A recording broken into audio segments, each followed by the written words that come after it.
Следует подача на дальнюю штангу, но раньше времени выпрыгивает Артем Концевой и уже... А вот вам, пожалуйста.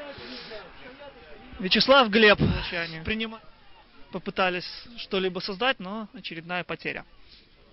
А вот здесь опять может быть опасно. Концевому противостоит Гунчак. Концевой бьет, и бьет причем беспрепятственно, не мешал ему в итоге.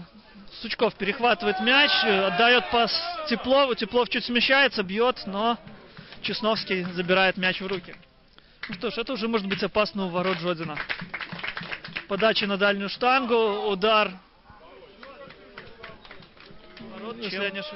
Нафтанг взять своему первому. Сучков с мячом. Бьет, но он оказался на собственной инициативе. Неплохо Якимов отыгрался с Жуковским, а вот Жуковский зачем-то попытался полезть на трех соперников, которые находились рядом. Естественно, что не переиграл их. А вот сейчас Платонов вырывается 1 на 1 с голкипером и забивает. Вот то, о чем я и говорю. Защиту по большей части футболисты ведут единоборство. И вот Яцкевич выходит 1 на 1. 3-0. Ну, все же, это тоже, наверное, не совсем конструктор. И вот Вячеслав Глеб разве что чудом не отличается дублем.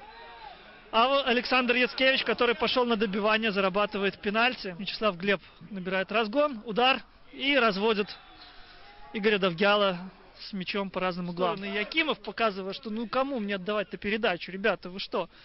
Надо же хоть что-то пытаться двигаться, в отличие от партнера. Вот сейчас Селява выбегают втроем против двух защитников Нафтана. Что будет делать Селява? Селява скидывает на Глеба, Глеб бьет. И чуть-чуть ему не хватает, чтобы отметиться хит-триком. Прострелы, подачи. Хотов на Елизаренко. А Елизаренко вот так вот с разворота прямо в ноги Глебу. Платонов. 20 копеек. И счет 0-5. Руслан Гунчак около мяча. Разгон.